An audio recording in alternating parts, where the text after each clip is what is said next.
சகல பிணி தீர்க்கும் அமிர்த சஞ்சீவனி தன்வந்திரி மந்திரம் பாராயணம் செய்யலாம். அமிர்த சஞ்சீவன தன்வந்திரி ஸ்தோத்திரம். அதா பரமஹம் வக்ஷ்யே மிருத சஞ்சீவனம் ஸ்தவம் யஸ்யானுஷ்டான மாத்ரேண மிருத்யுர் தூராத் பலாயதே அசாத்யாः கஷ்ட சாத்யாश्च மகாரோகா பயங்கராः शीघ्रं नश्यन्ति पठनादस्यायुश्च प्रवर्धते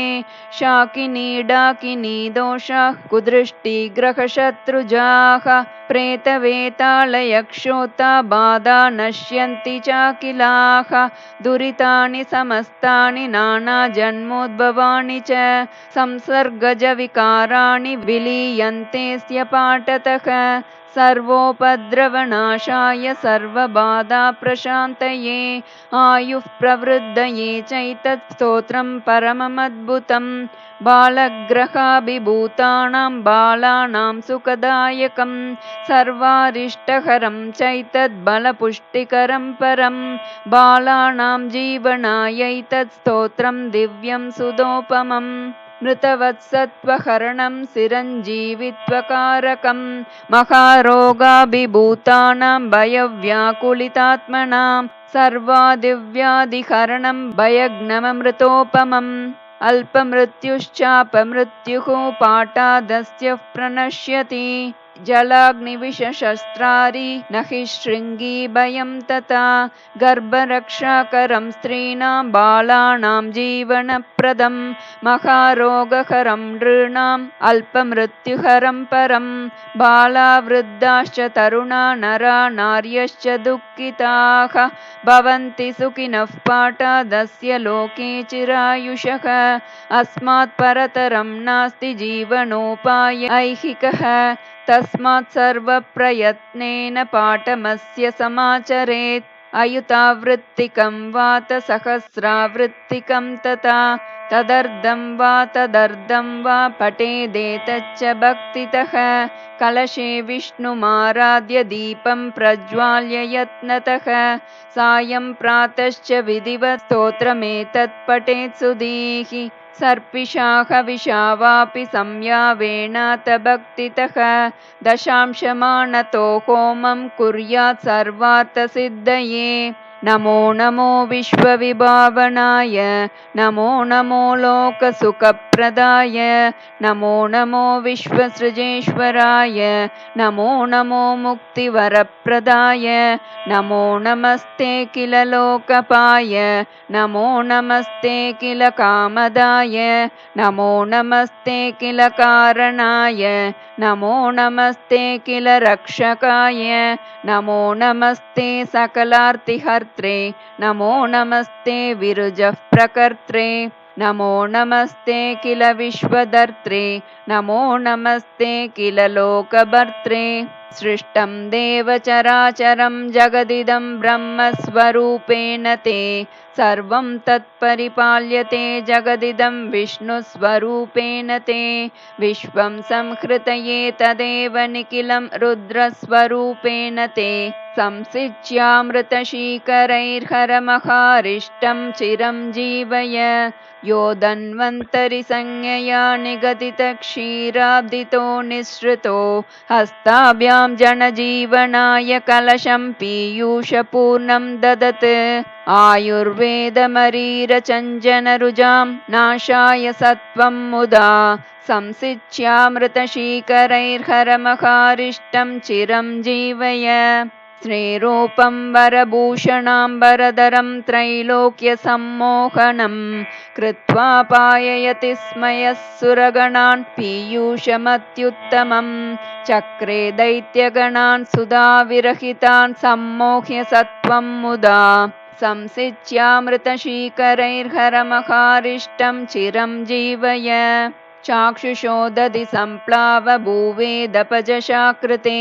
सिञ्चामृतकणैश्चिरं जीवय पृष्ठमन्दरनिर्गुण निद्राक्षकमटाकृते सिञ्च सिञ्चामृतकणैश्चिरं जीवय जीवय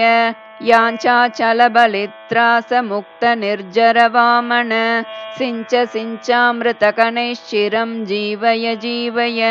दरोद्धारहिरण्याक्षघातक्रोडाकृते प्रभो सिञ्च सिञ्चामृतकणैश्चिरं जीवय जीवय भक्तत्रासविनाशात्तचण्डत्वनृहरे विभो सिञ्च सिञ्चामृतकणैश्चिरं जीवय जीवय क्षत्रियारण्यसञ्छेदकुटारकररैनुक सिञ्च सिञ्चामृतकणैश्चिरं जीवय जीवय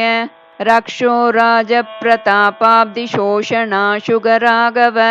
सिञ्च सिञ्चामृतकणैश्चिरं जीवय जीवय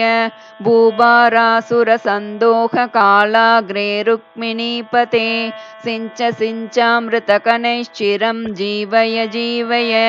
वेदमार्गरतानर्हविभ्रान्त्यै बुद्धरूपदृक्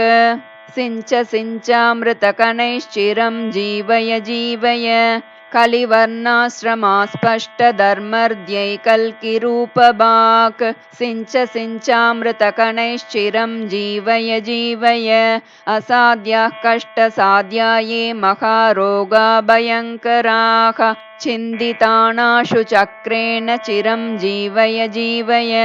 अल्पमृत्युं चापमृत्युं महोत्पातानुपद्रवान् बिन्दि बिन्दि गदाघातैश्चिरं जीवय जीवय अहं न जाने किमपि त्वदन्यत् समाश्रयेनाथ पदाम्बुजं ते कुरुष्व तद्यन्मनसीप्सितं ते सुकर्मणा केन समक्षमीयां त्वमेव तातो जननी त्वमेव नाथश्च त्वमेव बन्धुः विद्याधनागारकुलं त्वमेव सर्वं मम देवदेव न मे परादं प्रविलोकय प्रभोपराधसिन्धोश्च दयानिधिस्त्वं तातेन दुष्टोऽपि सुतः सुरक्षते दयाळुतातेव तु सर्वदास्मान् अहह विस्मरणात् न मां सदा करुणया निजया परिपूरितः भुवि भवान् यदि मे न हि रक्षकः कथमहो मम जीवनमत्र वै दह दह कृपया त्वं व्याधिजालं विशालं हर हर करवालं चाल्पमृत्योः करालं निजजनपरिपालं त्वां भजे भावयालं कुरु कुरु बहुकालं जीवितं मे सदालं न यत्र धर्माचरणं न जानं व्रतं न योगो न च विष्णुचर्चा न पितृगो विप्रवरामरार्चा स्वल्पायुषस्तत्र जना भवन्ति